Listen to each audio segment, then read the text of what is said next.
My name is Chris McCarthy. I'm the director here at PAAM, and I want to welcome all of you to our final Fredi, Schiff, Levin lecture of the season. This has been a terrific series this year, and I want to thank John and Tony Levin right there for sponsoring and underwriting and making this possible. So let's give them a round of support.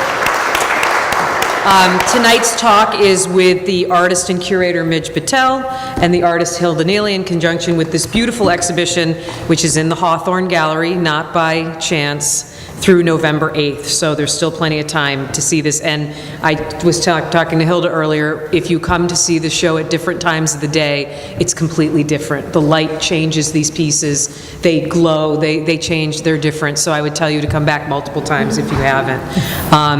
This lecture series was begun in 2003, so it's been quite a tenure in honor of the artist Fredi Schiff Levin, who was a member of Provincetown's art community from 1960 until her passing in 2002. So we're really grateful to be able to bring the people that we do here for the series so that you can enjoy this. And we want to thank Angel Foods for their cheese platter, so make sure you visit Angel Foods, located directly across the street. One of the best things about this exhibition, and for those of you who have been members for a long time, we celebrated our 100th anniversary last year of PAAM. And one of the exhibitions that we did was called The Teaching Traditions, and it was about tracing the different artists that came to Provincetown, started schools, the artists that studied with them maybe have opened their own school or continued on the tradition. This show is a perfect example of why PAAM is such an important place and why the artists in Provincetown are so important. Because Hilda, who is a practitioner in her own right, a master painter, studied with Henry Henschel, who studied with Charles Hawthorne, who started the art colony. So it's very cyclical. It's about what this art colony means and why it's so important, and why this exhibition, a plein air painting show based on the traditions of Hawthorne and Henschel, are so important. And so hopefully we'll hear a little bit more about that tonight, right? So I'm prompting you and telling you that's what you're going to talk about. Hilda also has taken over the Cape School of Art, which was, again, the legacy of Hawthorne to Henschel and such, and she's been done that for a few years now. And we're thrilled to have both of them here, and I just want to give you a little background. Hilda is a graduate of the Boston Art Institute. She was born in Vermont and has been a resident of Provincetown since 1968. She studied various theories of painting before developing a strong interest in plein air painting, which would be another nice thing to know about. This interest led her to study for 15 years at the Cape School of Art in Provincetown with Henry Henschel, the master impressionist who studied with and served as assistant to the painter Charles Hawthorne, who founded the Cape Cod School of Art and the Provincetown Art Colony. Today, Neily is a master painter in her own right and is considered to be one of the Cape School's most adept practitioners. Neely's paintings are included in private, corporate, and museum collections, including this one, throughout the U.S. and abroad. In Provincetown, she teaches at the Cape School of Art and is represented by the Hilda Neily Gallery. Midge Battelle, who has again done more things in Provincetown than in such a short period of time than anyone I know.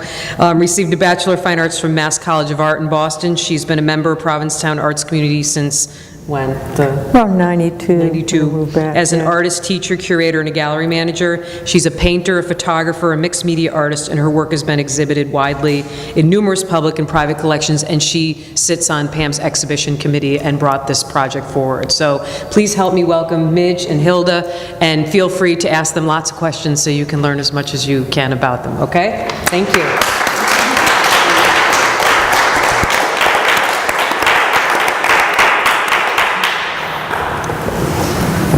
Oh, no. Okay, go ahead, Midge. Thanks, Chris. How this concept came together and Oh, okay. go from Yeah. Well, I'm on the exhibition committee, and over the years we've seen various exhibitions proposed of very diverse art, and I realized that we really hadn't focused on the Cape School, and I felt like I was in a position to put that forth, and so I asked Hilda if she would like to have an exhibition here, and she got some material together for me. Kathy and Hilda got together and got that to me, and I brought it in. And the exhibition committee was all for it, and and Chris got 100% behind it, and we were off and running. And I think it's timely. You know, we just, like Chris said, we just had the 100th year anniversary last year, and so we have Hawthorne, and then we have the beginning of the next 100 years. We have Neily and the Cape School, and I hope to see more of the adepts who paint and also teach through the school to follow with similar exhibitions, because even though they all study many of them have worked with Henry, and many of them have actually worked with Hilda, and they're becoming masters in their own right now. So a thing that I've noticed is that when a person develops through the Cape School over time, you would think they would all look the same, but they don't. They really don't.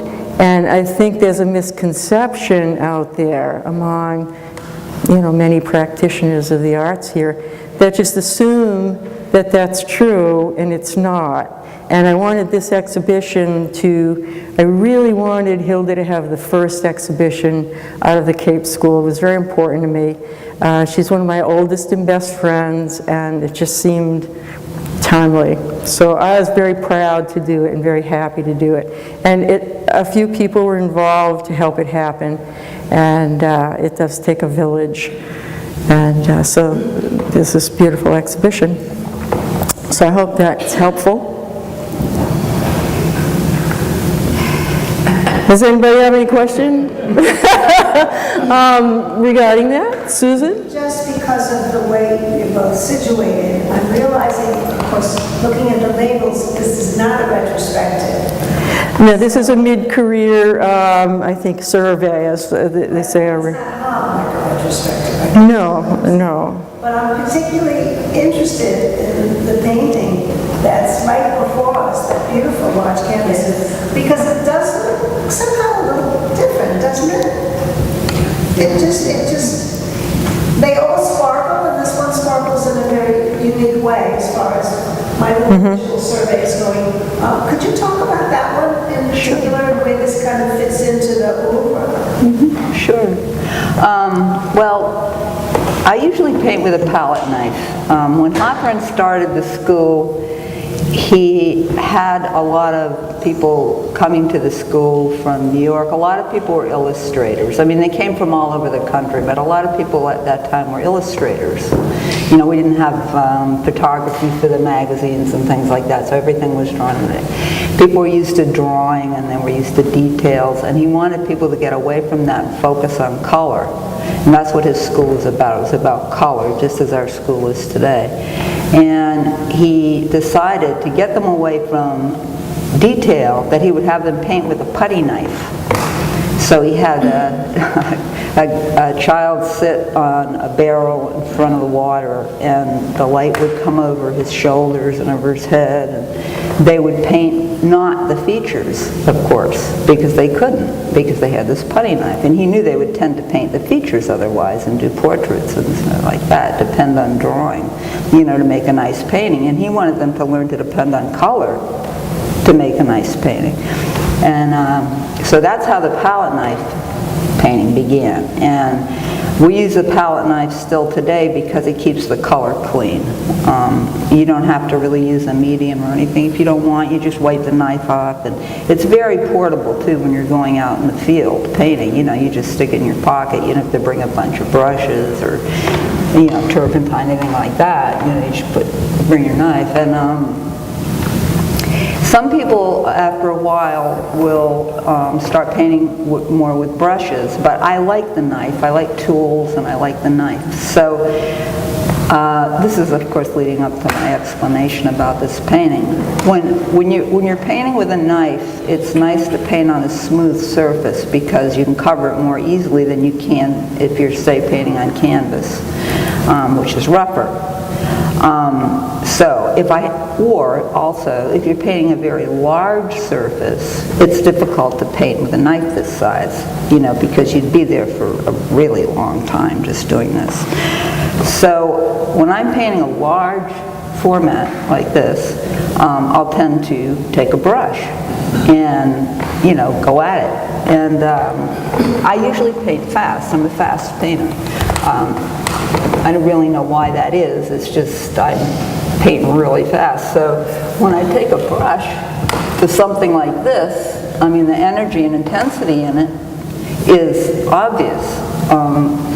And when I'm painting with a brush, other things happen. Like, of course, I'm painting with a brush, I'm going to use a medium, because I want the paint to loosen up a little bit so I can spread it around. So some of it falls down. And if I like it, I leave it there, I don't see any reason not to. Happy accident, whatever. That's how this painting came about. I wanted to do a painting of, I had an image come into my mind of a figure on a beach against, the intensity of the light that's reflected off the water and the light in the sky. And I actually did this from memory, which I don't normally do. I usually am there, when I do the painting. But this was such a strong image. And I've painted, this type of scene so many times that it was also a sensory memory. It wasn't an intellectual exercise where I just sort of remembered something that I saw. I felt something that I saw. I experienced the thing that I saw. And that's what this is. It's an experience of what I saw. And this is how it came out.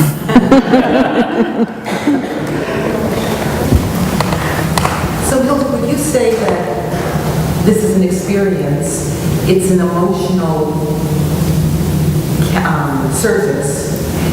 Some of your paintings are much more realistic. How do you determine when you have something in mind? You're in the open air, you see something, obviously you connect with it emotionally because that comes through too, but how do you decide when it's going to be this realistic or when you're going to do it? Well, I'm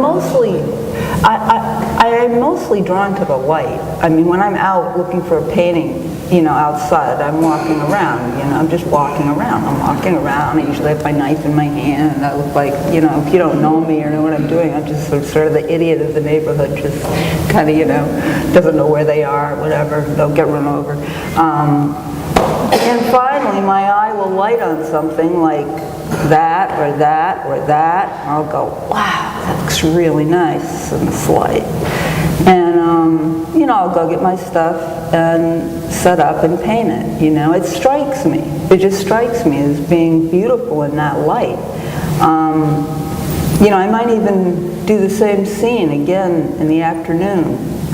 If I've done it in the morning, I might do it again in the afternoon because the color is so different, And when I do something like this, I make a conscious decision, Like I'll do something like this in my studio, and I'll make a conscious decision, I'm in the studio and I'm just feeling this thing. Sometimes I'll get an image, it'll just nag at me, and it just won't go away. And I just eventually will paint it or attempt to paint it, But I love to be outdoors painting. That's my favorite thing. Because when I'm outdoors painting, I'm learning from nature. Nature's teaching me. It's telling me what it looks like. And that's something that doesn't happen, when you're painting necessarily from memory or experience. If I wasn't outside painting, I wouldn't be learning the things that I need to know to do something like this. This definitely comes from that. Yeah. I don't know. So within your bio, you said you studied a few other types of painting before you settled on plein air or different theories. Talk a little bit about that, how you ended up settling on this particular genre. Well, I was always interested in the Impressionists. I always read about the Impressionists, and I wondered what it was they were doing, and I knew they were doing something really great, and I wanted to do it. I always wanted to do it. But this is a school, the school that we have here is really unusual. I mean, you don't find a school like that. I mean, if somebody wants to learn to paint light, which is what the Impressionists were doing, and color, you have to come to the Cape School, or you have to study with somebody who studied at the Cape School. That's just the way it is. You can't go to a regular college, a regular art course somewhere. You're not going to learn it there because the instructor doesn't know it. And it took me a while, to find Henry, to get here, and find him. I started with him in 1974. And up till then, I always painted, I painted the regular stuff that you paint in art school, I had different teachers in art school. When I was a kid, I studied art. When I was in high school, I studied privately with a man named Williams Hollingsworth, who had come from Chicago. He was an illustrator. He was very good. I always studied art. When I was in high school, they said, "Oh, okay, Hilda, forget geometry, forget math, forget science, you don't leave the frog alone. It's okay, you can let it live. Go to the art room, just go to the art room." And I did great in English and writing and law and stuff like that, but the other stuff, I really spent many hours in the art room. And that's what they graded me on, which was pretty progressive for the 50s. Really? Yeah. But they got it. I mean, it just wasn't going to happen. And, for me with anything else. So, that was just my path. And, I went right from high school into art school. And, all teachers teach their own, whatever they've learned, their own way of painting. And, you pick some things up from some of it, some things you leave behind. But when I came here, I wanted to paint. I knew that I wanted to be a landscape painter, but I wouldn't do it because I knew I couldn't do it justice. I didn't have the tools. I knew I couldn't. If I was going to be a landscape painter, and I wanted to be a really good landscape painter, I wanted to look at it and paint it the way it really is. And when I met Henry, I realized that there was a way to do that, that there really existed a way to learn to do that. I was thrilled. And Henry and I were neighbors, too. He lived really close to me, so we spent a lot of time together in the winter, and I would sit in his studio and watch him paint still life.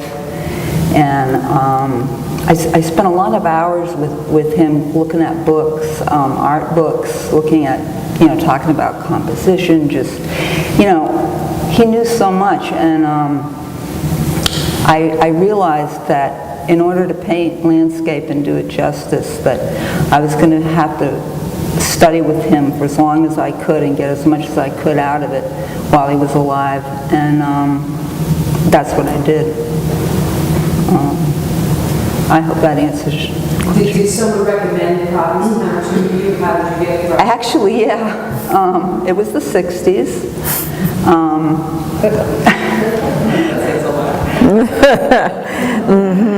And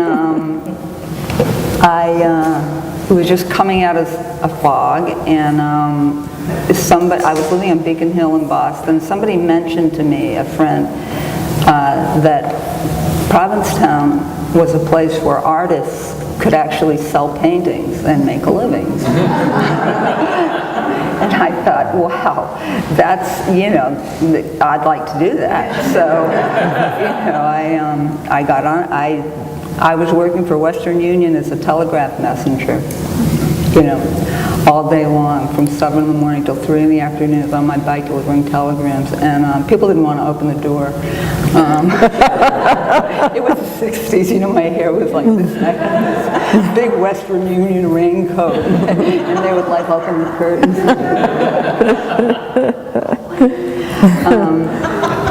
hold up the telegram. So that's what I did to save up the money to come here. And I remember saving up like a couple $100, which back then was, a good amount of money. And I told my boss I was going to leave and I was going to move down here, and I did. I got on the bus, and I remember driving through Wellfleet and on the bus. It was late afternoon. It was really beautiful. The light was really beautiful, and I just said, I'm home. I got here. I said I'm home. I knew it. And and it's just been my home ever since. And it's true. You can make a living. Phil, did you have those old paintings that you did paint, you said conventional style, before you learned this? Yeah. Do you have them? Do you look I don't have them. I think my cousin has a few. They're kicking around here and there. It'd be interesting to see I think Joy has some. the difference. Joy Melfi might have some. Melfi might have. Patty Kane has some. I think Janie Ashton has one. Valerie had some, but they were, of course, they were, anyway. I have some old drawings that I did back then. Yeah. I was on the track, but you need a teacher. You need somebody to show you how to see color. You can't, because it's a matter of relationships. Comparing one color to another color and so forth to determine, and it's,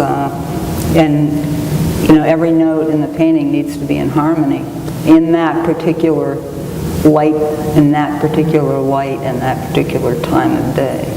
If you took one of those out and put it in if you're painting in the morning and you took one of those colors out and put it in, took an afternoon color and put it in there, it would be like a flat note, a piece of music. It wouldn't work, So you have to have somebody teach you how to look for that, be able to see that.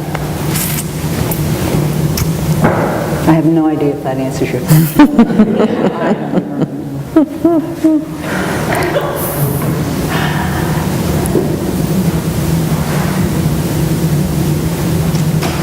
Have you ever, or would you ever paint from a photograph that you have taken?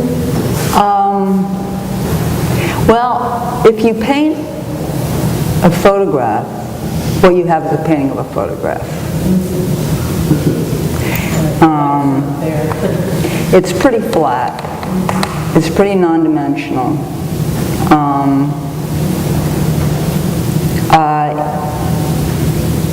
No.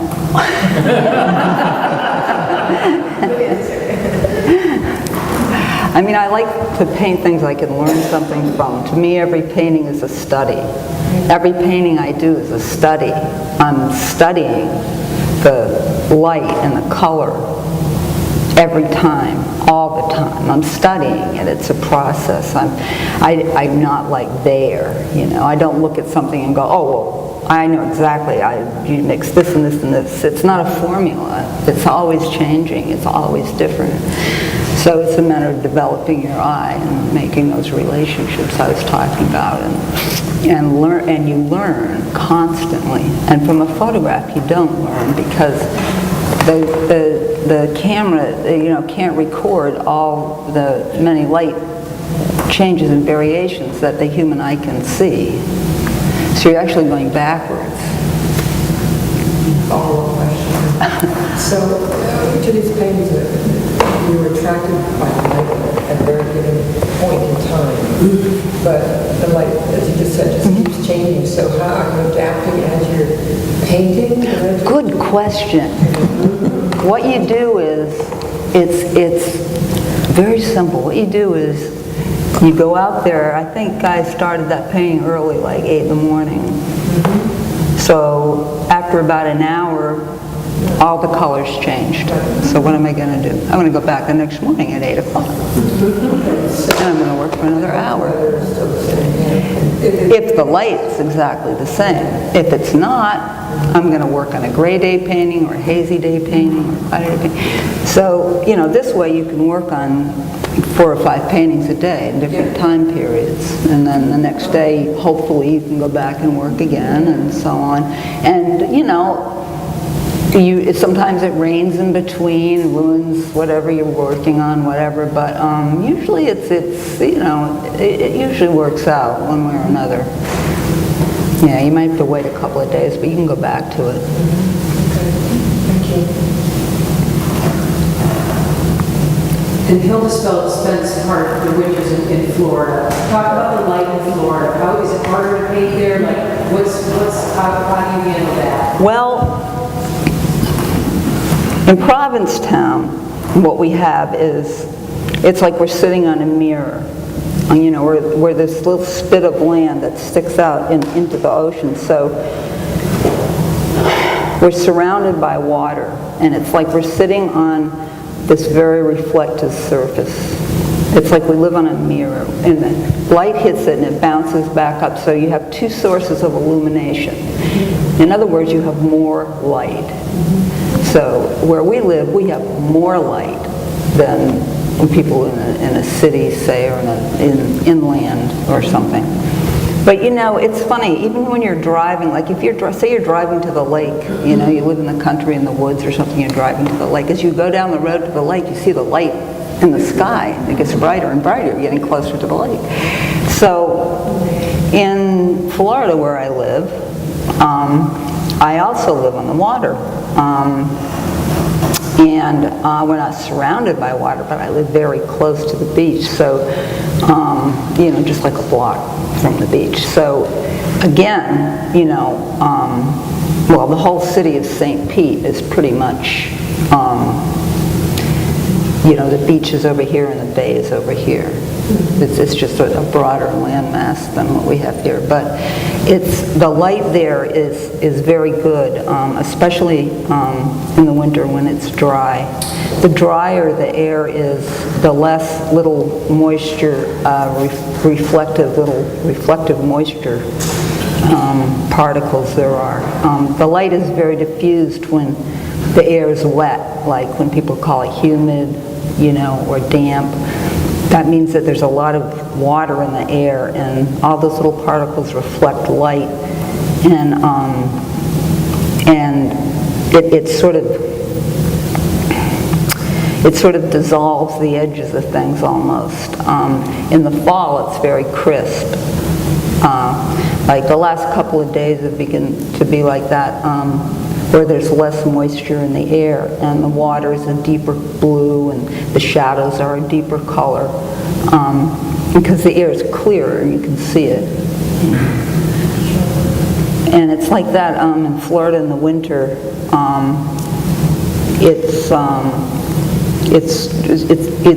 There's a bit of a chill to the air in the midwinter, and the light gets very nice there.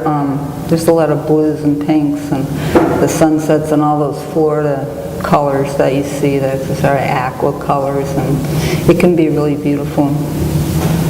I enjoy it. I'd like to know more about Henry Hitchie, how you been. I had a opportunity back in 1969, I think, someone friendly to me.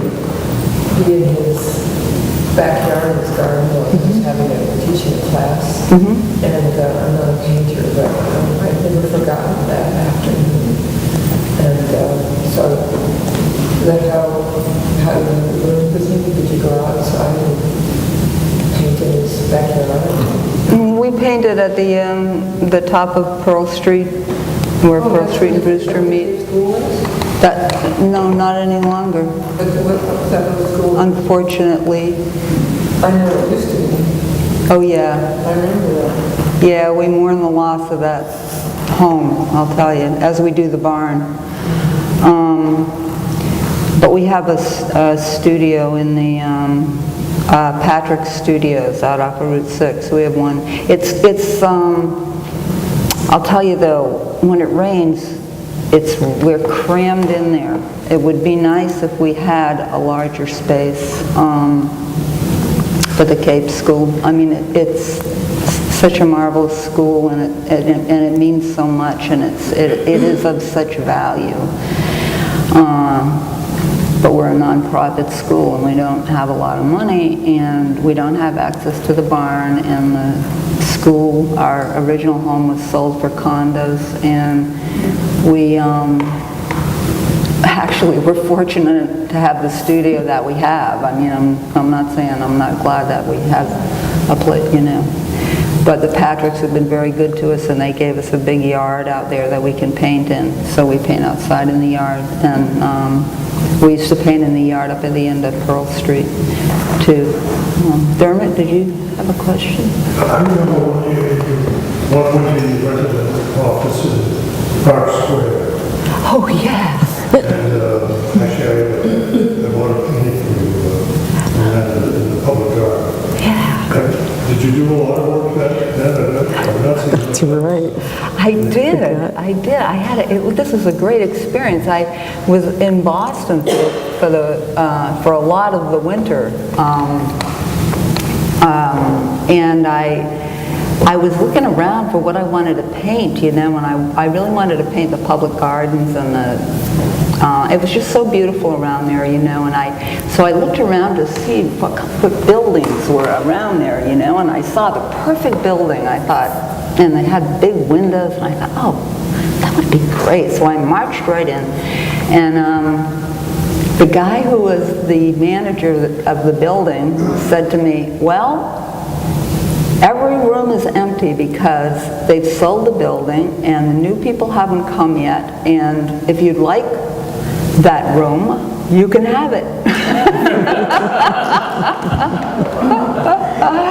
And I was so thrilled, and I had it for very little money, and there was a photographer next door, and it was great. It was a great winter. There were huge, great windows, and it would snow, and I would open the window, and you know, he didn't care. They weren't paying for the heat, and I'd watch the snow. I'd paint it because the windows are green, you know, the color of the glass. So I'd throw the window open and paint the beautiful snow coming down on the gardens, and just Charles Street. I did this great painting looking down Charles Street. It was a great vantage point. You could just see everything from there. Yeah, that was a great winter and a really great opportunity.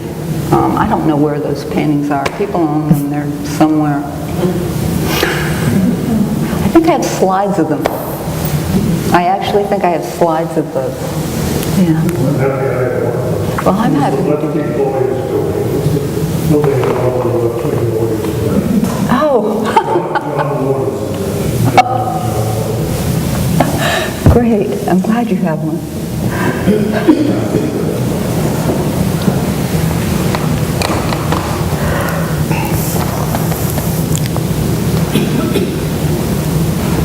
Marguerite, did you have a question? No, I just wondered if it was just one winter that you were in Boston.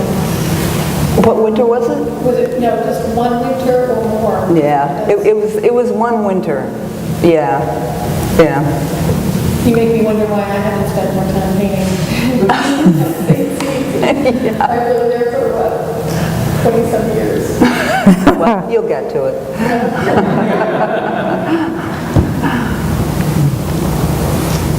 But did you paint in the plein air style then? Yes. Yeah, I was studying with Henry. And do you find, Hilda, that your own teaching style does it mimic Henry, or did you discover things on your own that you've added, changed, that kind of thing? Well, of course, I mean, human beings, you know, do that. Yeah. You know, we do that. We Is there learn. anything you disagreed with on him that you think that's just not right and I can do it differently, or that kind of thing? No. No. People always look for that, you know. People always want to know. He did something wrong, didn't he? But really, he was spot on. I mean, the guy was like contemporary as all get out. I mean, really, like his paintings. When you look at his paintings, I mean, they're beautiful. I mean, they're almost abstract. Even the still lifes, just the arrangement. You know, the way that things are arranged and the color. I mean, it's brilliant. And he taught. when he changed from what Hawthorne was doing, he didn't do the model on the beach. He decided that geometric shapes would be easier for people to digest, like to learn from different colors. So we paint blocks, all different colored, 2x4s and little 4x4s and things on a tabletop, and all different light conditions, all different colors at different times of the day. And it's a very good way to learn because they are simple and you don't have to draw, and you don't, it's spots of color, and it's an easy way for people to just put drawing out of their mind and focus on color. And it was a good way to do it, and we still do the mud heads too. We still go down to the beach and we'll set somebody up and we'll do mud heads, because that's still a good way to learn too. It's different, but it's the same. Do you ever experiment with different styles of painting? Do you ever do something different from these? Isn't there anything? Different? I mean, there's so much. You know what I'm saying? Go someplace and then come back home. Oh, well, no. I mean, I do those assemblages. I'm very good at carpentry, and I build things, and I build furniture, and I build, I cobble together all different kinds of things. That is what I meant, yeah. That's sort of a diversion, for me. And I also rehab houses, as you know, and they're like giant sculptures for me.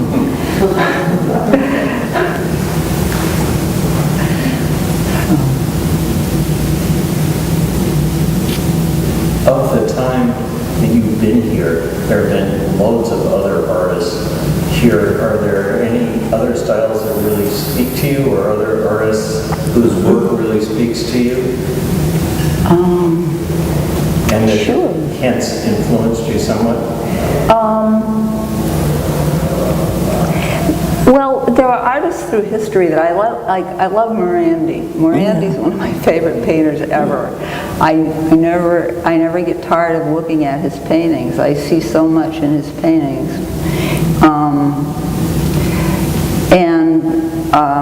There are assemblage artists that I like through history. There's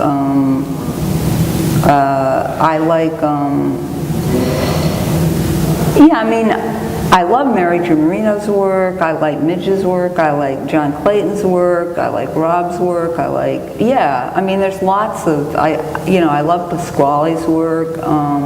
There's a lot of artists of all different genres that I like, and I'm sure I learned, from looking at them. Hilda, what do you think your painting would be like today if you didn't come to Provincetown? Different. Yeah. Really? One can only guess.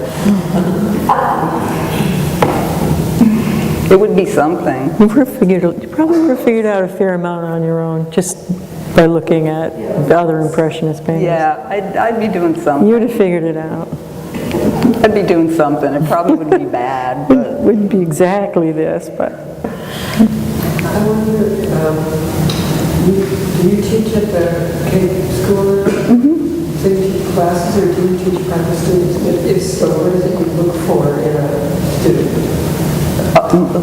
tuition.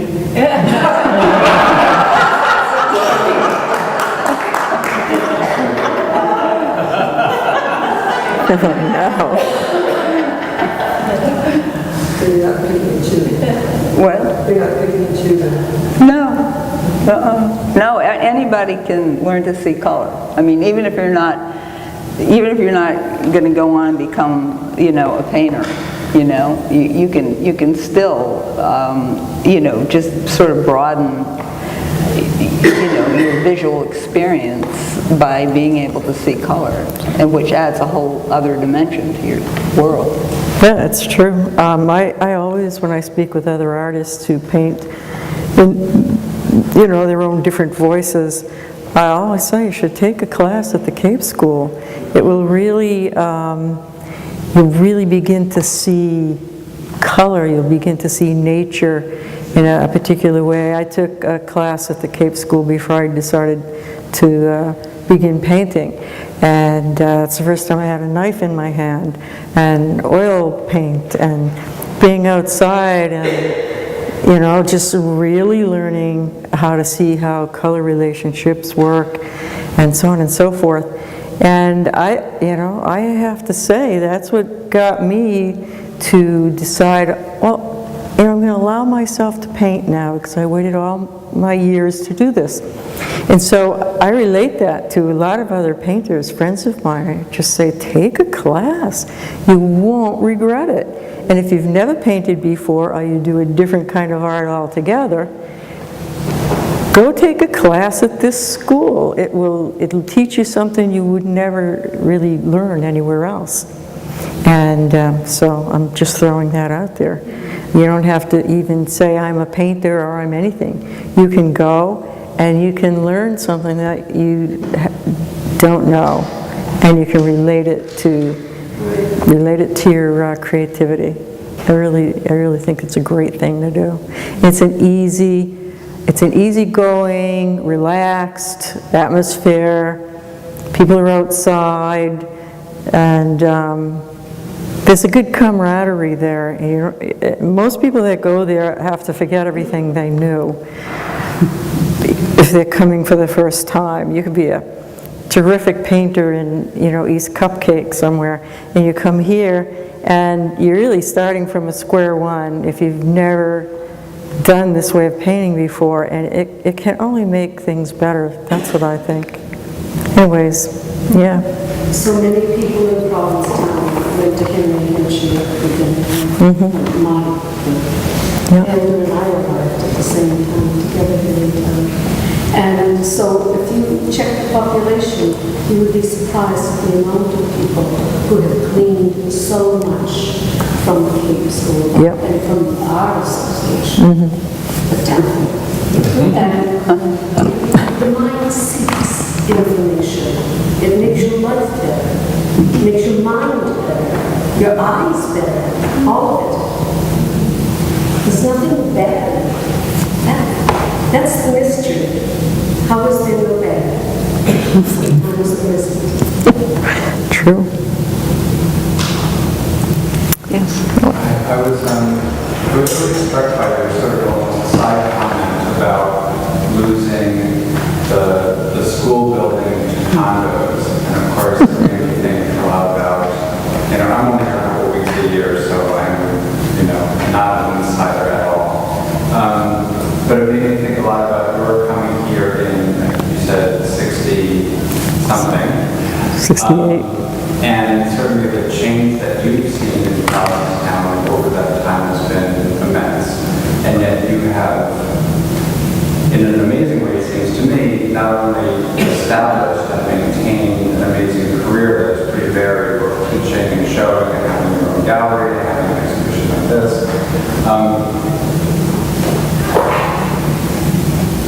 What do you chalk that up to? I mean, how is it that you can, or an artist even coming to Provincetown today, right? How do they find space, make a space, build a life for themselves here when it's so different than it used to be? $100 doesn't go a long way anymore here. I don't know, maybe.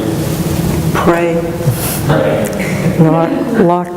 If it's meant to be, if it's in the cards, it'll happen. Provincetown's always been good to me. People have always helped me along the way. Midge has always been helpful and supportive to me. There's so many people in this town that have helped me. When I didn't have anything, I had it. Really, I mean, I had a charge account at the thrift store. I mean, seriously, I couldn't even buy a winter jacket. And Ruthie said, "Oh, Hilda, you pay me later. Just pick out a jacket." It's, the town has changed. It has. It's not the way it was. It's not, I don't know now. You know, if I came here now, I think it would be very difficult. I think people would have a very difficult time of it now. It's not quite the way it was, but again, as I say, if it's in the cards, and I do know people who have come here quite recently and have done well for themselves, artists who have come here within the last few years and have done quite well for themselves. And you know, if that's your aim, you know, and your goal, and you have it in your heart, and you know that you're an artist, and you know that you're going to make art, and you're committed to it, then other people are going to see that, and they're going to be committed for you. So there is a chance. Hilda, I have one more question for you. For all of these paintings that are in the show, not all of them belong to Hilda anymore. We borrowed a bunch of these paintings. What happens to you when you walk into this room when they were hung on the wall and you saw paintings that you hadn't seen in a while? Where you kind of think about, because when we did the rest of the show, there would have been a painting in the show we hadn't seen in 40 years. So what happens to you when you see paintings that you haven't seen in a long time that are no longer in your perimeter anymore? Well, I'd like to change a few things. Good one. Good answer. Yeah. You know, if I had my palette, I'm sure I'd go around every single Little touch up here and there. change a You never little something. know. Seeing them all together in a room, because I know your studio isn't this big, but to see them all, you know, dialogue with each other, and because Midge laid the show out. Right. So come in and see how she's paired these and how they speak to each other in this space. How does that feel? How did that feel for you? Oh, it's great. I mean, it's phenomenal, Christine. It's wonderful. It's just like the best opportunity. I mean, any artist would want this, you know, to see their work in a space like this. It's what you always dream of, you know. And do you look at the paintings differently when you see them on? Yeah, this is how it should be. My gallery should look like More museums should have these, let's put it that way, too. Yeah. How do you know when the painting is finished? Oh, it's never finished. It's just taken away from me. Kathy says, sign that. Put it on the wall. It's a jumper. It's a jumper. God. I read once that somebody wrote, a contemporary of Da Vinci, that he was working on something way on the other side of the city when he was also doing The Last Supper. And he would get a look on his face, he would stop talking, he would get on a horse, go clear across town, he would do one brush stroke, and then he would leave. So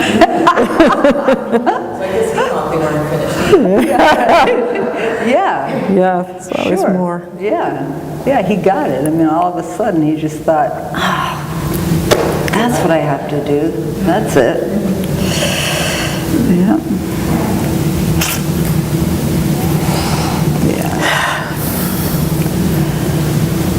Are there any other questions?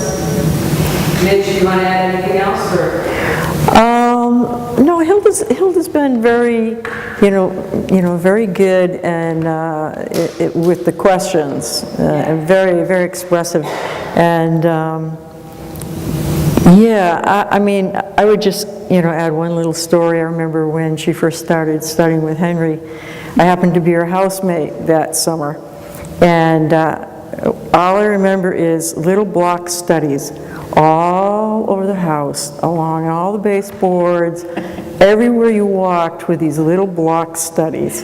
And I think it was probably her first couple of years studying with him. He made students do block studies forever. But what a foundation. What a tremendous foundation.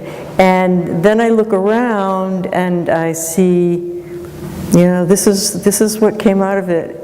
Hilda is one of the hardest working artists I've ever known. She is somebody who paints every day, did at one time, especially when you were really getting started, except if it rained, and then she might work in the studio.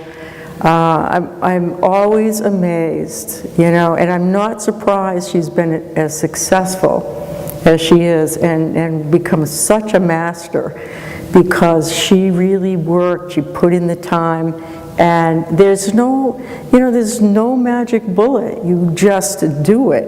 And I learned so much from that. And so I just want to put that out there. It didn't come easy, and she's an amazing worker and an amazing painter because of it. And she really can build cabinets and anything you want. She can just still take 2 sticks and there'll be a beautiful cabinet by the time she's done. And it looks like the house that Jack built, because it's got 5 different color woods in it that she found. You know, she's just got a great imagination, and I really like seeing the work that's done outdoors in the plein air, and I really love also to see this that comes out of her experience of that, but filtering through memory and filtering through feeling. And I think that there is a good connection between the two. And when I saw more of this start happening a few years ago, I thought, you know, what a tremendous, you know, courage and breakthrough to really begin to tie these together and continue to do that.